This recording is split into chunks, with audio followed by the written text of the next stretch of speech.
प्रस्तुत कहानी पौराणिक कथाओं के आधार पर ली गई है। कहानी का उद्देश्य प्रेरणा और मनोरंजन प्रदान करना है। किन्नरों का रूप साक्षात शिव अर्धनारीश्वर का रूप है, उनका सम्मान कीजिए। किन्नरों की उत्पत्ति। रोचक कथा। क्या आपको पता है कि किन्नरों का जन्म कैसे हुआ? इसके पीछे बेहद रोचक कथा है। शायद आप जानते भी हों या शायद नहीं। किन्नरों में भी पुरुष और नारी दोनों प्रकार के किन्नर होते हैं।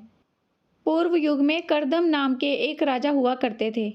उनका एक पुत्र था जिसका नाम था ईल। करदम का पुत्र ईल शिकार करने का बहुत ही शौकीन था। इस कारण वह रोज वन में शिकार करने जाता था। एक रोज ईल अपने कुछ सैनिकों के साथ वन में शिकार करने गया।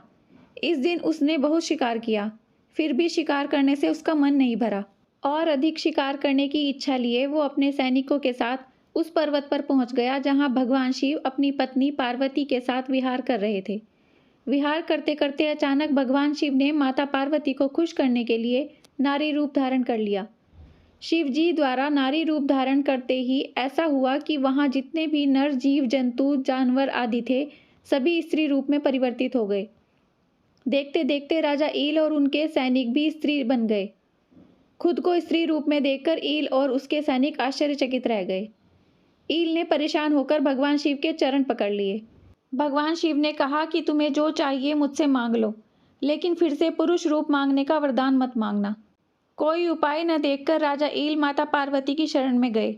माता पार्वती को ईल पर दया आ गई और उन्होंने कहा कि पूरा पुरुषत्व मैं तुम्हें नहीं लौटा सकती, मैं आधा पुरुषत्व ही तुम्हें दे सकती हूँ, क्योंकि आधे पुरुषत्व के स्वामी तो शिव हैं। इसलिए आधा तुम्हें स्त्री रूप धारण करके और आधा पुरुष रूप धारण करके रहना पड़ेगा। तो तुम बताओ कितना समय स्त्री रहना चाहते हो और कितना समय पुरुष? तब स्त्री बने राजा ईल ने कहा कि मैं 1 महीना स्त्री और 1 महीना पुरुष का रूप धारण करके रहना चाहता हूँ।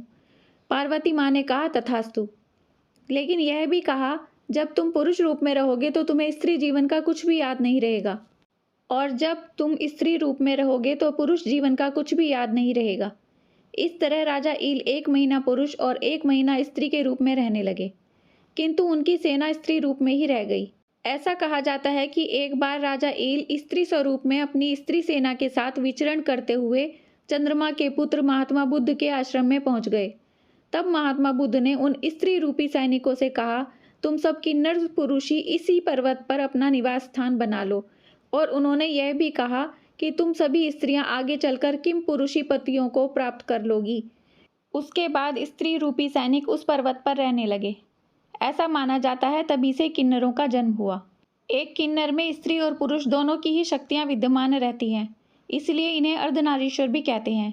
ये अभिशाप नहीं, चमत्कार हैं, जिन्हें एक स्त्री और पुरुष दोनों से ज़्यादा शक्तियां प्राप्त हैं। किन्नरों को भी जीने का, सामाजिक सम्मान पाने का अधिकार है, लेकिन सामाजिक धारणाओं के चलते उन्हें समाज से अलग रखा जाता है। सोच को बदल कर देखिए, नज़रिया अपने आप बदल जाएगा। दोस्तों, कैसी लगी ये छोटी सी कहानी आपको? अपने विचार कमेंट्स में ज़रूर बताइए। अगर अच्छी लगी है तो लाइक, शेयर, सब्सक्राइब करना मत भूलिए। अपना खूब सारा ध्यान रखिए, खुश रहिए, मुस्कुराते रहिए।